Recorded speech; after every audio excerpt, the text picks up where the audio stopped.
Tina's first love woke up after being in a coma for 6 years. My wife left me to take care of another man for months. And I was diagnosed with ALS, my life now on a countdown. After learning about my condition, the woman who wouldn't give me even a minute was now crying her eyes out at my bedside. Tina broke down, but I was beyond caring. When Eric called, I was about to blow out my birthday candles. Tina glared at her phone, ready to hang up, but froze at the sight of his name. She looked at me, her gaze steady and unwavering. "Ben, I'm gonna take this call. Can't it wait until after I make my wish?" "Sorry," she replied, firm and resolute. The words didn't leave my mouth. Between Eric and me, she always picked him. It's been 6 years of marriage to Tina. Our story is pretty cliché. I've never had much luck. I'm an orphan. Eric's family took me in only to kick me out because of him. My early work life landed me at a business event where my boss hinted heavily at accepting bribes. I was young and stubborn, resisted hard, and got slapped twice, leaving my ears ringing. If it weren't for Tina's unexpected appearance, that night might have ruined me. That's probably how love at first sight is, a split-second spark, leading to an obsession. Looking back, Eric and I share some facial similarities. I guess that's part of why Tina rushed into marrying me. Took me 6 years to slowly win her over. Then Eric woke up, and I realized all my efforts were for nothing. When Eric called, she wouldn't even spare a minute for my wish. I didn't blow out the candles. Through the glow, I saw the gentle smile on Tina's face, as if soothing the person on the other end of the line. We weren't far apart. I could hear everything she said. "You fell? How careless during therapy. Okay, I'll be there." Ending the call, she walked towards me, eyes filled with hesitation. "Ben, I have to step out." I played dumb. "Where to?" She didn't answer, just kissed my cheek lightly. Maybe she'd been on the balcony for too long. She carried the night's chill with her, making me want to pull back. "There's something I need to do. Go to bed early." "Oh, the gifts in the bedroom." I grabbed her hand. "I haven't made a wish yet. I'll make it up to you next time," she said. "I want to do it now, today," I insisted. Tina paused, slowly turning her head. She frowned slightly. "Ben, don't be difficult." I gave a sarcastic smile. "So eager to see Eric?" She watched me, slightly annoyed. "Stop taking it out on Eric." I looked down, silent. She always favored him. Tina left without another word, just a fading silhouette walking to the door. The candle burned out. The cake, sweet as it was, left a bitter taste in my mouth. I didn't expect to get a message from Tina on Instagram that night. Tina had a habit. Ever since we got married, no matter where she was, she'd always message me before coming home. I'm a light sleeper, and I never put my phone on silent. In the past, no matter how late it was, if she said she was coming home, I'd get up to make her a bowl of hot noodles or dumplings. Usually, she'd come back from a work event or a business trip.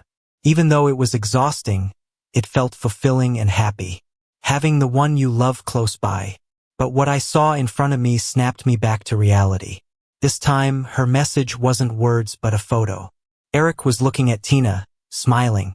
Tina, not looking at the camera, was kneeling and rubbing his leg, focused. Eric looked well taken care of, not at all like someone who'd been in a hospital bed for 6 years. Then a message appeared. "Tina's dumplings are delicious." Seeing that insignificant bowl of dumplings in the photo, my fingernails dug into my flesh. Tina can't cook. I was the one who taught her how to make those dumplings. She turned around and used all the love I gave her on another man. Eric didn't need to say anything else. That photo said it all. They were happy. But I refused to let Eric get what he wanted so easily. Feelings don't disappear all at once. They fade with growing disappointment. I didn't know about Tina and Eric's past. It was only 6 months ago that I learned the whole truth. I was disappointed. I questioned her. But Tina acted like she had nothing to hide, so I believed she cared for me. But how powerful is a first love? A is always A, and B can be anyone. Eric was A and I was the anyone. Turns out, I wasn't her first love, nor could I be someone she'd never forget. The clock in the living room ticked to 3:30 a.m. No surprise, Tina hadn't come back. I let out a self-deprecating laugh. Ben, what are you still hoping for? I cleaned up the leftover cake on the table and headed upstairs. But suddenly, my legs gave out, and I fell on the stairs. The chill of the floor brought me back to that cold morning 6 months ago.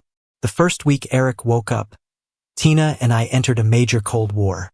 My mood was terrible, my nights and days reversed, and my body started acting strange. I thought it was a minor issue, but turned out I was diagnosed with ALS. My body would gradually lose feeling until I ended up as nothing more than a bed-bound shell. If I'm lucky, I might have 2 or 3 years left, truly living up to the saying, only the good die young. When the first light of dawn came through, Tina returned. She silently hugged me from behind. That body warmth reminded me of those hands massaging Eric's legs. My stomach churned, and I wriggled, trying to get out of her embrace. But her grip tightened unexpectedly. Her voice sounded soft, like mist shrouding the distant mountains. Did I wake you up? No, I've always had trouble sleeping. Why don't you go to bed earlier? I didn't reply, and she suddenly paused with her grip. We both knew the reason deep down. After a long silence, Tina broke it first. Do you want some wontons for breakfast? I can make them. My voice turned a bit cold. No, lately just looking at wontons makes me feel sick. From behind me, Tina's voice carried a hint of tiredness. Ben, are you still upset? You're overthinking it. I got up to leave, but she held on to me. Ben, I'm married to you. But am I the one you love? I opened my mouth, but couldn't ask the question out loud. 6 months ago, after a fierce argument and the ensuing Cold War, both of us silently avoided mentioning Eric to maintain a superficial balance. For the first time, I saw Tina compromise and give in, though it was because of another man. Logically, I should have left her, but I just couldn't bring myself to do it. After 6 years together, I realized I couldn't let go. But now, I'm suddenly feeling exhausted. Both of us are holding onto emotions we can neither swallow nor fully express. After a while, I answered slowly, I know. My voice was light, almost dismissive. Tina looked at me, her eyes unreadable. She suddenly pulled me close, pressing a heated, passionate kiss on my lips. But I didn't kiss her back like I used to. She bit my tongue lightly in dissatisfaction. The warmth of Eric's breath came to mind. Not being there to blow out candles and cut the cake with you yesterday was my fault. Let's find a time to make it up, she said. I turned my head aside. It's too much trouble. There's no trouble. With anything involving Eric, she always seemed to follow a pattern of giving a slap and then offering candy. After holding me for a while, she turned and went to the bathroom. Out of habit, I picked up the jacket she took off, but a necklace slipped out of it. A moon-shaped pendant. For a moment, I was stunned. I knew this necklace was a gift from Eric. I'd seen her wear it for quite a long time before I left Eric's place. Still the same, he liked his little games. Just like he used every trick to irritate and bully me in the past. I threw the necklace down the drain. Just seeing it dirted my sight. After breakfast, Tina hastily left for work. I also dressed and got ready to leave. I've been working at a design company for 4 years, and today was my last day. My illness was complicated, unpredictable when it would worsen. Could be next month, maybe I'd last till next year. Though the company wasn't big, the boss and colleagues were really nice. So when they invited me to the last team building event next week, I didn't decline. On the team building day, the boss chose a famous local Cantonese restaurant for dinner. Tina used to take me there often too. Maybe it was fate. I saw Tina and Eric there. My wife of 6 years was carefully serving food to another man. I planned to pretend I didn't see them, but Eric spotted me. Is that Ben? Her voice wasn't quiet, so my colleagues and Tina looked at me. A coworker asked, "Do you know them?"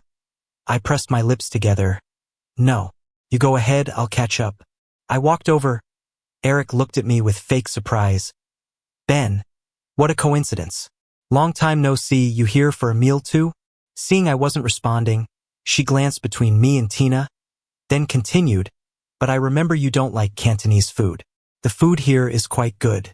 I used to come here with Tina often. Eric nonchalantly and naturally talked about their past. I glanced at the delicacies on the table. They were all familiar because Tina liked to order them. Tina paused, looking at me. You don't like Cantonese food? I didn't deny it. I really didn't. Compared to light Cantonese, I preferred spicy Sichuan cuisine. When we first got married, I unconsciously embraced her tastes. Over time, she assumed I enjoyed it too. But not once did she ask me directly. So Eric liked it too. I looked at her, my gaze calm. I really don't like it. Tina's face froze for a moment, looking at me as if unsure of what to say. Eric smiled faintly at me. He felt proud. But Tina didn't see it. She jokingly said to Tina, "You've been married to him for 6 years, and you don't know your husband at all." Tina looked at me and pressed her lips. I interrupted her. "Enjoy your meal." I hadn't eaten dinner, found an excuse and left. When I left, I saw the torn and hesitant expression on Tina's face. But in the end, she stayed. Nose feeling a little sore, heart seemed to have a hole, letting the wind through. It hurt. On the way home, suddenly a heavy rain started. The late autumn rain carried a deep chill. I was always afraid of the cold, and after getting sick, my immunity noticeably weakened. Within hours of getting home, I had a fever. Lying muddle-headed in bed, unpleasant memories surfaced. I was adopted by Eric's parents at 6, becoming his brother in name. Life at Eric's wasn't easy. Adoption wasn't out of love or expectation. Purely to avert Eric's misfortune. That's right, to avert disaster. Eric was sickly and frail since childhood. Eric's mom was superstitious and consulted a renowned local fortune teller. The fortune teller advised her to find a boy with a similar birth chart and keep him around Eric. The intent was to deceive ghosts and ward off disaster. Eric's mom believed it. They used their influence, found me at a nearby orphanage and brought me home. First day at Eric's, she excitedly said, "Great, now Eric can grow up healthy." Eric's mom always told me, "When trouble comes, you must shield Eric. When danger approaches, you protect Eric. If anyone bullies Eric, you fight back for him. You should be grateful." After Eric's accident, people didn't blame the driver or Eric's drunk driving. They blamed me for not stopping the disaster. I woke up drenched in cold sweat, realizing that all of it was in the past. "Ben, you've made it through," I told myself. Pain can make you feel so vulnerable. Late at night, Tina's voice pulled me back from the memories again. "Ben?" I was too weak to answer. She came over, put her cool hand on my forehead, and said, "Ben, you have a fever."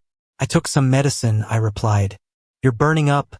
Let's go to the hospital," she insisted, a bit worried. I tightened my grip on the blanket, refusing. "I don't want to go." "Don't be stubborn, you know I don't like hospitals," I said. Tina fell silent, looking at me slightly annoyed. "I'm really okay. The fever's down quite a bit," I assured her, glancing at the scattered pill bottles on the bedside table. I had ripped the labels off the bottles, trying to convince her it was just cold medicine. "Cold medicine shouldn't be mixed," she sighed. "It helps me get better faster," I said quietly. "Why didn't you call me? Weren't you with Eric?" I asked in a soft voice. She adjusted the blanket, sounding a little displeased.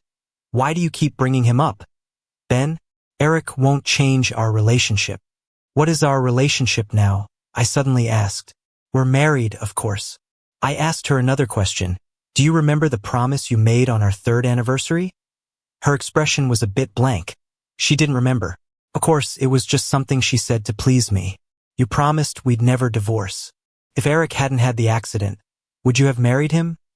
She looked at me quietly for a while and answered, "Ben, hypotheticals don't mean anything." The mood dropped.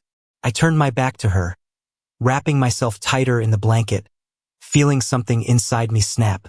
I thought to myself, I know the answer now. Since the day I found out about Tina and Eric's past, I've been afraid.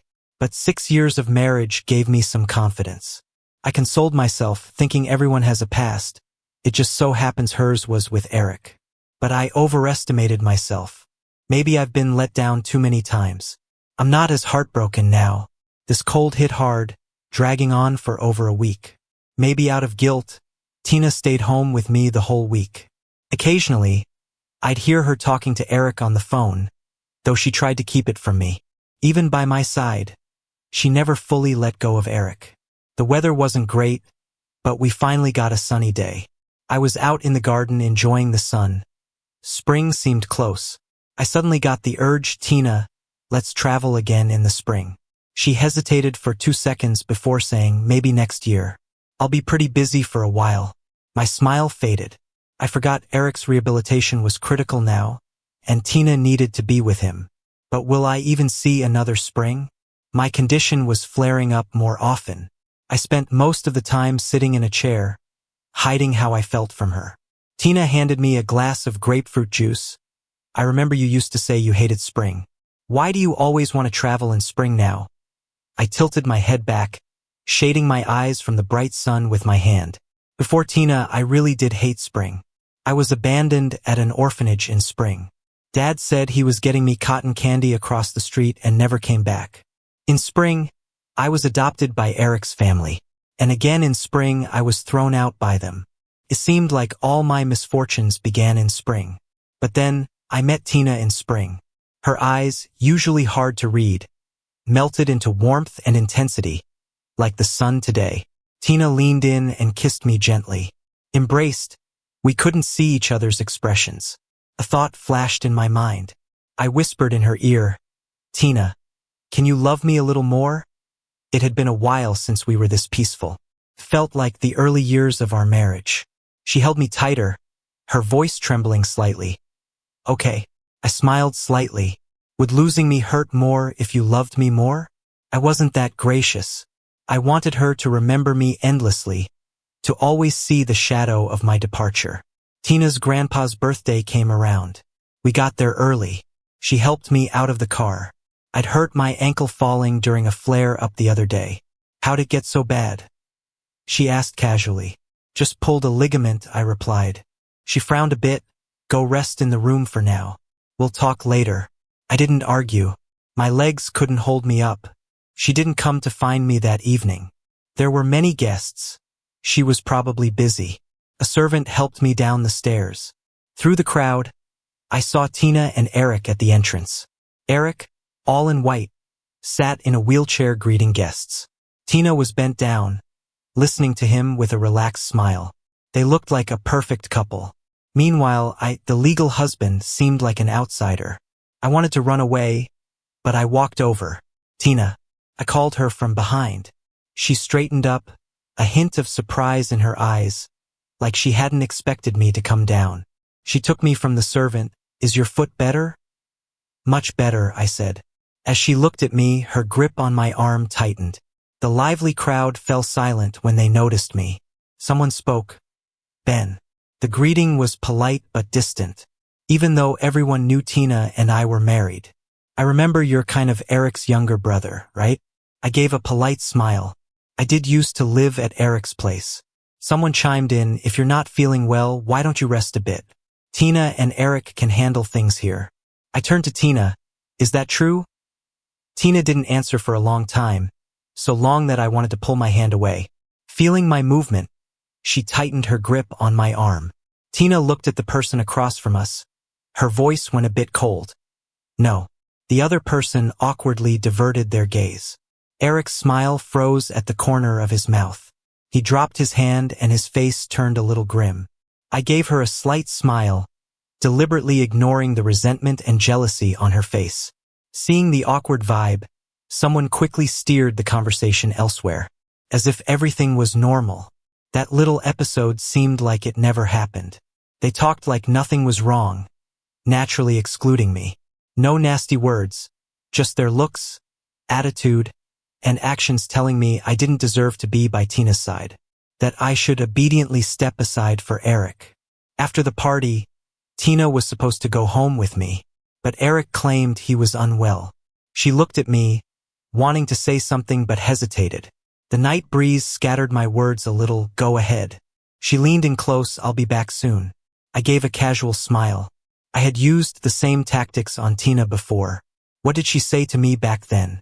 I lay on the bed as Tina, with a serious face, told me, Ben, enough is enough. Eric always seemed to unintentionally yet conveniently steal Tina away from my side. She could never see through Eric's poor acting. She subconsciously trusted Eric wholeheartedly. That night, Tina didn't come back. In the early hours, I received her call. She was silent, but I could hear her breathing. I asked, "Why aren't you saying anything?" "Ben, I'm not coming back tonight. Is he that bad?" Tina's voice had a bit of surprise, like she didn't expect me to ask about Eric. Eric had an allergic reaction to something. He just got out of the emergency room and is still on a drip. My voice was sharp. Don't hospitals have doctors and nurses? Or does Eric's family not have the money for a caregiver? Tina sounded tired. "Ben, it happened in my house." "Is that so?" She didn't say anything else. A lousy excuse. I closed my eyes, suit yourself. Hung up the phone, couldn't sleep a wink. On the third day, Tina came back looking worn out. As she walked in, I was sitting on the couch in our living room, going through our old travel photos. A lot of them, 3 full albums. I always liked capturing our moments together with my camera. I looked at her. Her outfit was the same one from 3 days ago, and the t-shirt underneath was a bit wrinkled too. Seems like she was really dedicated to looking after Eric at the hospital these past 3 days. We sat silently across from each other. I looked down. "You're back." "Yeah." That brief confrontation from nights ago seemed to have passed without a mention. No one brought up Eric again. But some scars cannot be healed just by covering them. I poured a glass of water, handed it to her, and she glanced at the photos on the table, offhandedly asking, "Looking at the old photos again?" Just felt like flipping through them. Suddenly, I spoke up. "I figured out my birthday wish." "What?" "The one you owe me for 2 months. Did you forget?" Tina paused for 2 seconds, gave me a side eye. "No, I haven't forgotten." "Then next month, how about another trip with me? I'll be really busy these days." "But you said you wouldn't be busy for a while." Tina avoided my gaze. Suddenly I guessed. If it's not work, then it must be about Eric. I probed with a little heat. "Breaking your word again?" "Busy with work." She took a deep breath. "Enough, Ben. There's plenty of time for a trip in the future. A few months won't matter." My mind drifted. Time? Huh? But I don't have much left. Soon I might only be sitting in a wheelchair or lying in bed. My throat felt a bit dry. "Not even a week." Her voice softened. "Wait for me a few months." I whispered, "Got it. You always make me wait." Time and again. Tina knew I was upset, so she kissed the corner of my mouth to make up. "Ben, I have to go to the US for a few months." "For what?" She didn't answer right away but continued to kiss me. After a while, slightly breathless, she replied, "Eric's leg. There's a big chance for rehab over there. A specialist contacted us. I need to meet him personally." Pushed her away. That kiss wasn't an apology. It was her making a request. "Tina, do you still know I'm your husband?" Her tone was earnest. "Just one last time." I stared at her. Her bangs falling over her eyes kept me from seeing her expression. We stayed silent for a long time, and a lot went through my mind. 6 years of time, and in the end, it's enough for one final word: fine. None of it mattered anymore. My time to leave was coming too. Tina left hastily with Eric. Even their luggage was collected by her assistant. She came back only briefly to see me one last time before turning around to leave. In the end, all she left me was a view of her back. So this is what giving up feels like. Tina didn't know, but before they left, Eric came to see me. "What do you want?" I held the door, clearly not wanting to let him in. Sitting in his wheelchair, he grinned, face full of a winner's delight. "Ben, not gonna invite me in?" Eric called my name warmly, still as fake as ever. "There's no one else here, no need to pretend. Besides, I'm not obliged to welcome uninvited guests." Eric's eyes roved over me. What if I said Tina sent me? I didn't pick up his words.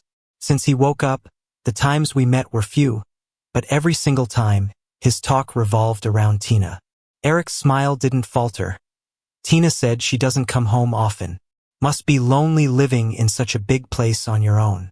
Honestly, if it weren't for that car accident I had 6 years ago, I should have been the man of this house."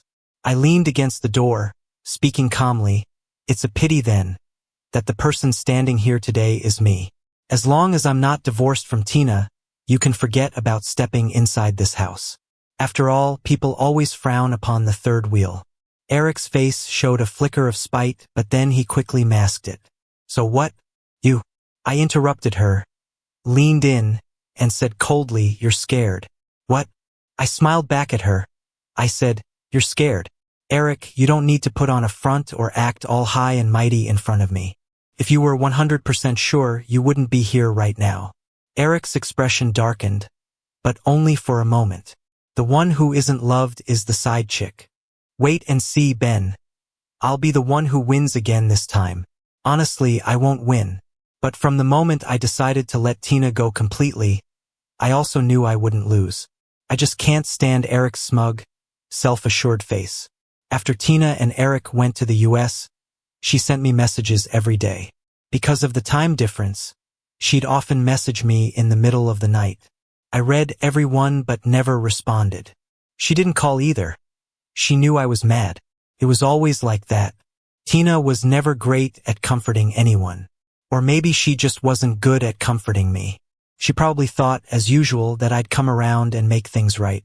The night before leaving, I couldn't sleep. I sat on the balcony in the cold all night. I remembered when Tina first decided to marry me. A lot of people she knew were skeptical. No wedding, no guests, no blessings. I didn't fit into her circle. Yet Tina introduced me with pride, shielding me from all the gossip, giving me nothing but care and respect. She was quiet and reserved, definitely not the romantic type. But she knew how to bring little surprises into our married life sometimes. She was like a shooting star lighting up my otherwise gloomy 22 years of life, at least until Eric woke up. Sadly, stars only pass through your world briefly. What's meant to go can't be forced to stay. I left the home we'd lived in for 6 years. The day I left, the weather was great, a bright sunny day. I didn't take anything, just my papers. The ring I'd worn for 6 years? I left it atop the divorce papers on the bedside table. Tina would see it right away. Truth is, I didn't spend long deciding to sign. I just wanted to leave cleanly. I figured, this lifetime we won't meet again. It's been 10 days since coming to the US. After getting Eric settled, Tina went to the company's branch here. To be fair, she didn't exactly lie to Ben. With the company expanding overseas, even without the need for Eric's rehab, she would have had to travel. Distracted, she worked, checking her phone often.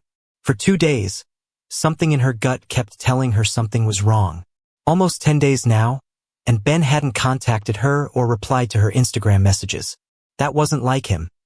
They'd never gone beyond 5 days of silent treatment, even during fights. Once Ben cooled off, he'd usually come to reconcile and she'd follow his lead.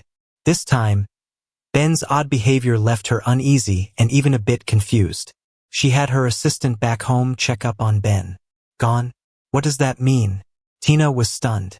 While cleaning, the housekeeper found Mrs. S.'s wedding ring on the nightstand. And some papers? A divorce agreement.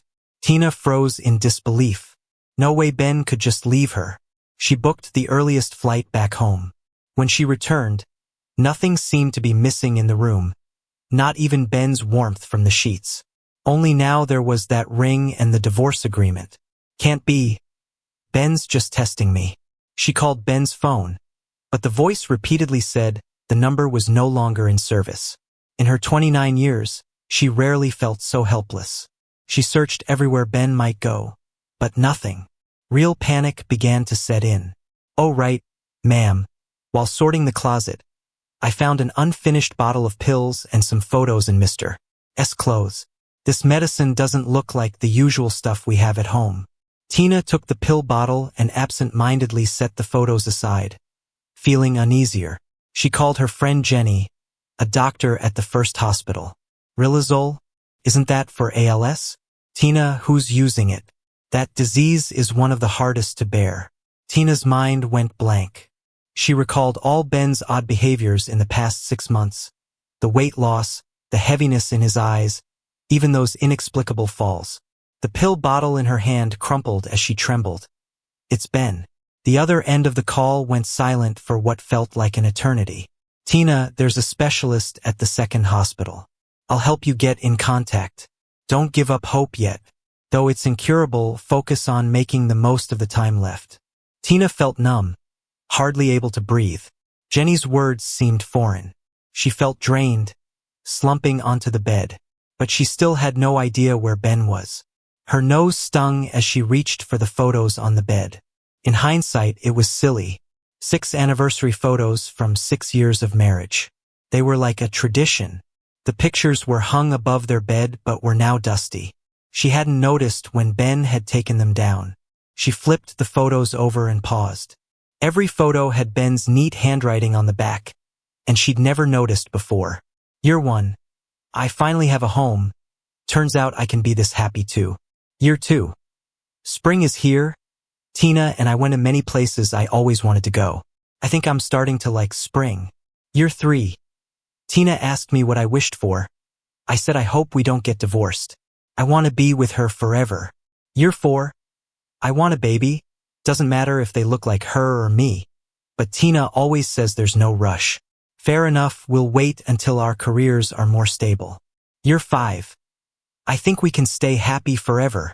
Year 6. Eric woke up. Tina read through Ben's words one by one. For a long time, tears welled up in her eyes as she trembled uncontrollably. She should have known the reason Ben had been so silent for the past 6 months. Ben, where are you? She was too confident and arrogant. Thought Ben would never leave her. Choking back her tears, someone suddenly came to mind. Mike, the only friend Ben kept in touch with regularly. She dialed his number urgently. It's Tina. I'm looking for Ben. Why call me for Ben? Don't you know where your own husband is? Mike scoffed. We had a small argument and now I can't find him. He laughed disdainfully. You sure it's just a little argument? Have some shame, Tina. If you can't get over your first love, then stop messing with Ben. It's not like that. Her defense was weak. Not like that? Then why are you at the hospital every day since Eric woke up? Have you seen Ben more than 1/10 as much as Eric in half a year? Tina was speechless. Stop with the excuses, Mike mocked. Tina, quit pretending you care. If you thought of Ben's feelings even a little, you'd never have gotten involved with Eric. If you two are as innocent as you claim, it wouldn't matter if Eric was paralyzed or dead. It has nothing to do with you. Tina felt a growing panic that Ben might never come back. I'll explain Eric's situation to Ben myself. Where is he? And that's how you ask for help. Mike was about to hang up when Tina pleaded desperately. Please, I'm begging you. Tell me where Ben is. Do you know he's seriously ill? This can't wait. I know he might not want to see me now, but tell him I'm sorry and ask him to come home.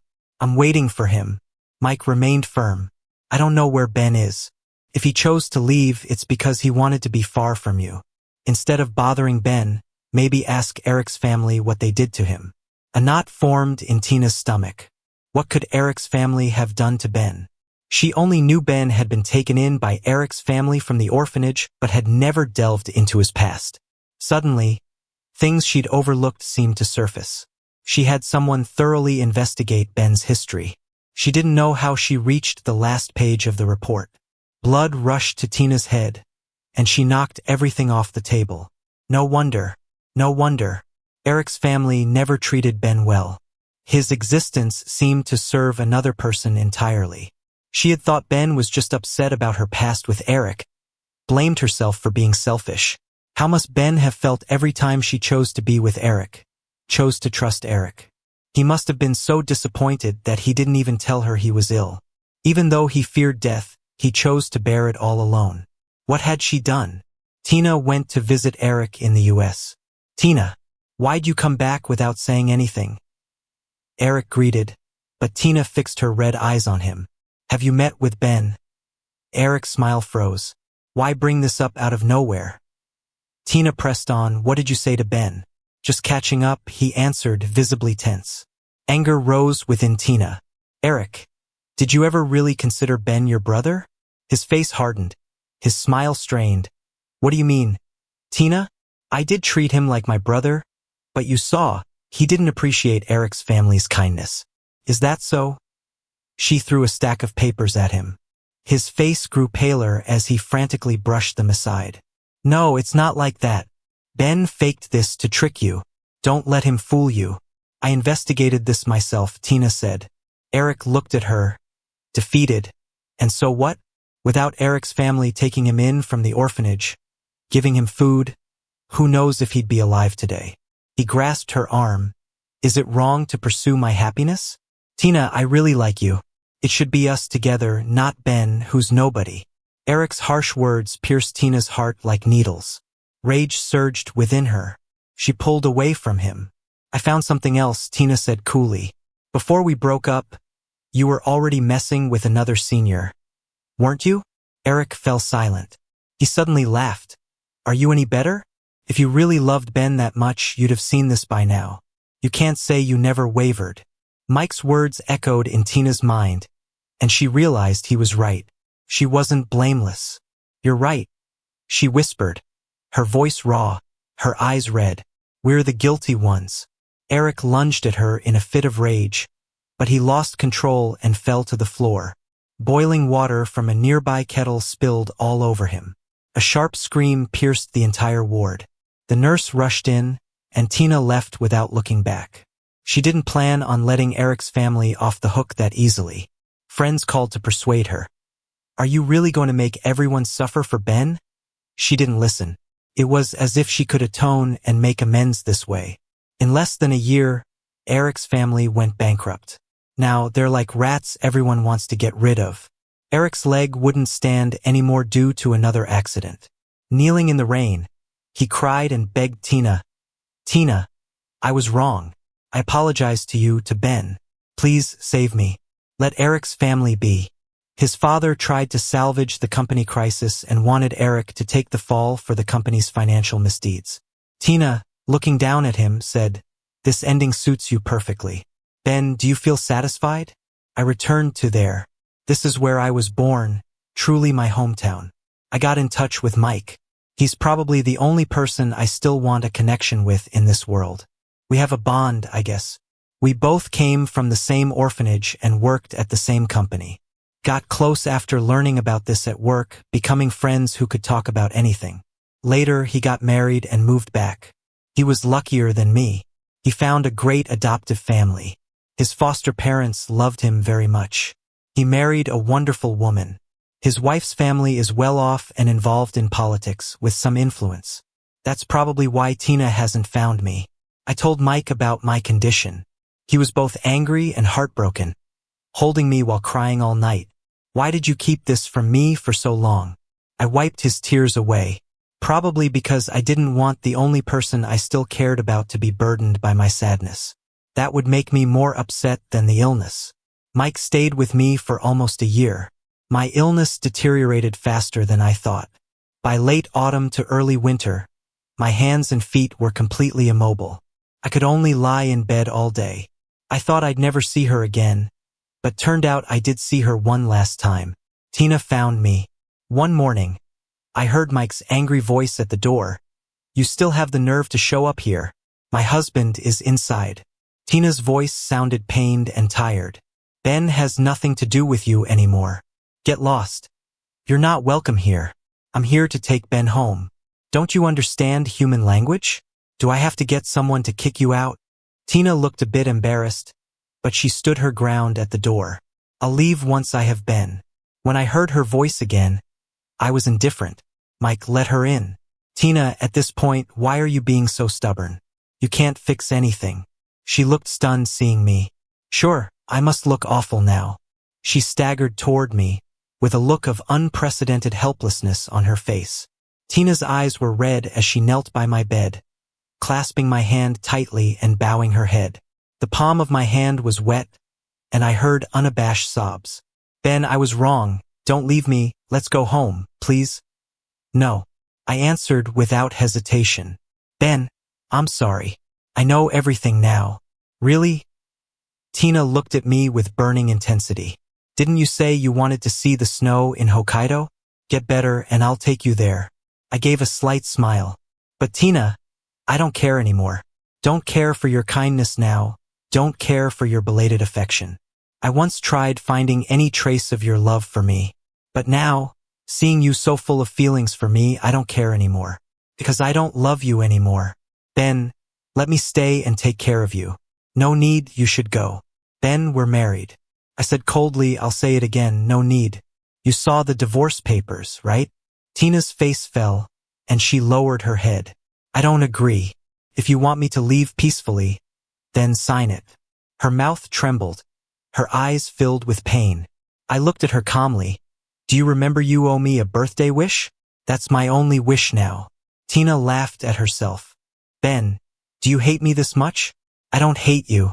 Without love, there can't be hate. Fine. Tina's voice was sincere. I promise you. But let me stay. Ben, I just want to be with you. You should go. Mike couldn't stand it anymore and spoke up suddenly. Ben told you to leave. Why are you still lingering? Are you intentionally making it hard for him to get better? Tina's face went pale, and I turned to not look at her. I could feel my cold expression hurt her, but I didn't care. She forced a smile. I'll go then. Rest up. I stopped her. You won't break your promise this time, will you? The person in front of me froze slightly, her voice soft. I won't. After Tina left, Mike took me to another place that same day. Not long after, my condition worsened again. I started having trouble swallowing. Talking became difficult. Mike sat by my bed, feeding me, looking at me with concern. Ben, maybe we should listen to the doctor and put a tube in. No, Mike, no invasive treatments for me. Mike cried. But, promise me. He wiped his tears with his sleeve, reluctantly nodding. Mike still routinely massaged my hands and feet, even though it didn't help anymore. After massages, Mike tucked me in. I looked at him, my eyes a bit tender. Mike, I'd like to see our old photos. Mike quickly brought the photos, all neatly arranged in 2 large albums. We lay side by side, talking about the past, full of nostalgia. I turned my head to look at him with difficulty. Sorry, Mike. We promised to travel the world together, and now I'm breaking that promise. And thank you. Mike hugged me and broke down crying again. The painful truth is we were both powerless. Mike closed the photo album, looking at me sadly. Ben, is there anywhere else you want to go? I gazed at the sunset outside the window, thinking, so beautiful. I forced a small smile. Let's go somewhere where it's spring all year round. I won't make it to next spring, so I'd like to see spring one more time in advance. Even though winter had set in, the weather here was still pleasantly warm during the day. I really enjoyed the feeling of the warm sun on my skin. At first, we temporarily rented a place as an Airbnb over there. Mike would push my wheelchair to the park every morning to watch the seagulls. These birds weren't afraid of people. Maybe it was because I showed up so often. Occasionally, a few seagulls would land by my feet, nuzzling against me. Mike held my hand tighter. Ben, being a seagull doesn't sound so bad. Watching flocks of seagulls sweep across the sky, I remembered asking Mike to scatter my ashes at sea. Mike, I changed my mind. I'm actually pretty scared of being alone. So after I'm gone, bury me in a cemetery. That way I won't be lonely. I could at least have some company nearby. Mike didn't say anything for a long time, but I heard him choking up behind me. Okay. I had Mike take a few photos of me. I had lost a lot of weight by then. In the pictures, I sat in a wheelchair, surrounded by seagulls, my face looking a bit more alive. I thought back to all the places we visited in Kunming. All the scenes were clear in my mind. Mike, being alive is really nice. 2 months later, I could no longer speak, and breathing was getting harder by the day. We moved out of our Airbnb. At the end of January, in the new year, I died of respiratory failure. I was so close to seeing the real spring again. When Tina heard about Ben again, it was already too late.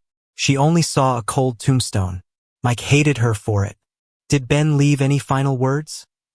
Mike clenched his fists, then suddenly grabbed her collar, his eyes filled with cold fury. What do you want to hear? How hurt he was? How sad? How resentful? Or do you want to know how much he suffered in the end? Sorry, Tina. By the time Ben left, he couldn't talk at all. Each word from Mike was like a knife carving into Tina's heart. She opened her mouth, but no sound came out. Tina lowered her head, struggling to breathe, as though the wind stung her eyes. If only she could have left with Ben, that would have been nice. Mike relaxed his grip, turning away, his body tense. Tina, Ben originally wanted to be buried at sea. Do you know why he changed his mind? Mike's voice was soft. Ben said he was afraid of being lonely. You never let Ben truly become a part of your world. Mike's words sounded like a final judgment for Tina. She remembered countless nights over their 6-year marriage, Ben sitting in the light, waiting for her. She remembered every time Ben left her presence, the light fading from his eyes. Lastly, she saw that final gaze as she left for the United States. It looked like despair, like a goodbye. Tears are supposed to be salty, but why did they taste so bitter in her mouth? Back home, she pulled out the divorce papers she had set aside for so long. Ben's handwriting was neat and straightforward, with no trace of hesitation. Her trembling hand signed her name. Ben had been gone for 3 months. One day, passing a park near home, she met an elderly couple Ben had once helped. The old lady asked her about Ben. Tina replied softly, barely audibly. Ben? He went on a trip. The woman seemed disappointed. Well, when Ben gets back, could you ask him when he'll bring me the osmanthus cake he promised? Tina almost broke down, barely escaping in embarrassment. At home, the overwhelming sadness and regret swept over her like a flood. She still couldn't come to terms with Ben's death. Tina fell seriously ill. When her assistant noticed she hadn't been to work for 4 days, they reached out to Tina's friends. When the door opened, Tina was slumped against a wall near the foyer. Her face was ghostly pale, drenched in cold sweat. Sarah, her friend, was startled and rushed to help her, the heat from Tina's body causing her to pull back her hand. Sweat had soaked through Tina's shirt. Who knows how long she'd been sitting there. Sarah checked to see if she was still breathing. Thankfully, she was. Tina, why didn't you go to a hospital with such a fever? Are you just gonna sit here waiting to die? Tina, delirious from the fever, mumbled, Ben, you're back? Sarah, exasperated, responded, don't go losing it now. Tina, undeterred, continued, Ben, is the ginger tea ready? You always made it for my fevers. Sarah's patience wore thin. Get a grip. Ben's been gone for 3 months now. Tina seemed to finally understand, murmuring, I forgot, you left me long ago. She suddenly collapsed to the floor, crying uncontrollably. Seeing her friend's tears, Sarah was taken aback, her resolve breaking.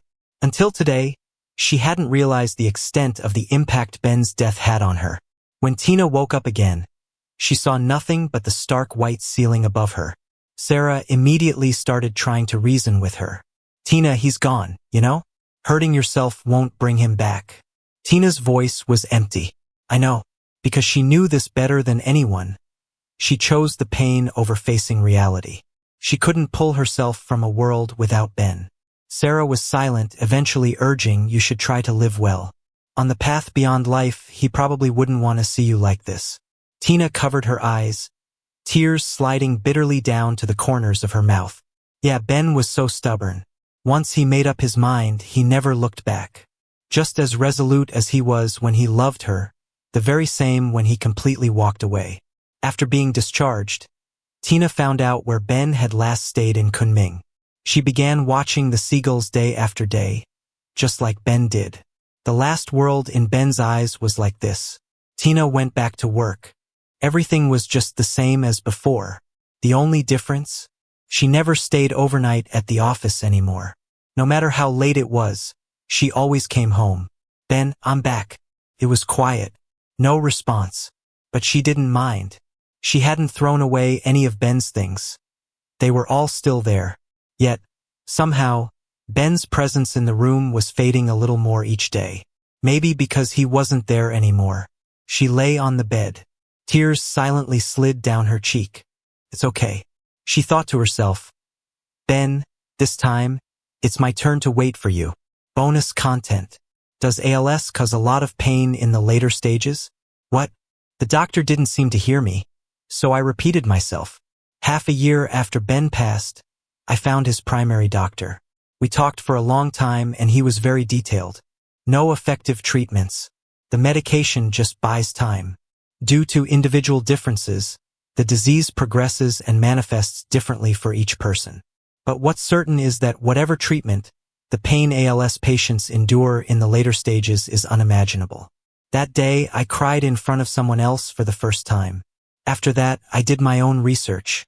I broke down completely. How is this disease any different from ancient torture? Ben was diagnosed half a month after Eric woke up. What was I doing then? I was busy with work stuff, comforting Eric, helping him with rehab, and after that, I was rarely home, rarely spending time with Ben. Often, I'd leave him in a hurry because Eric called. I noticed the sadness and dimness in Ben's eyes every time, but I didn't have the time to think about what those feelings meant.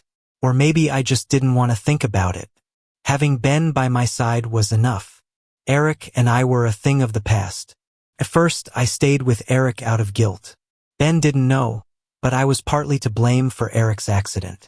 We had broken up after an argument, and he crashed his car while drunk. So, when Eric wanted me to be with him for a year of rehab after he woke up, I gave in and agreed. Sometimes when I was with Eric, I'd get a little nostalgic for a moment.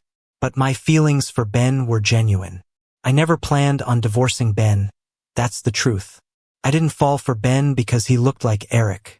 To me, they didn't resemble each other at all. When I first saw Ben, there was a strong stubbornness in his eyes that hit me hard. That's when I fell for him. I thought what Ben cared about was my past with Eric.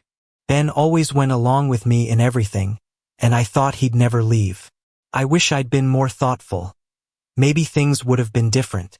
In the end, I just didn't care for Ben enough. I spent nearly a year trying to find Ben. He didn't want to see me. To not disturb him while he was sick, I agreed to leave.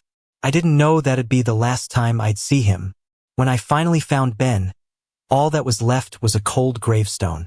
Ben's smile on the tombstone was relaxed and calm. I couldn't remember the last time I saw him smile like that. Mike picked a really nice spot. I think Ben would have liked it too. I visit Ben every week. I can sit there in silence all day, just watching the sun rise and set. Sometimes, I swear I can still feel like he's right there beside me. One day, while tidying up, I found 2 huge photo albums in the corner.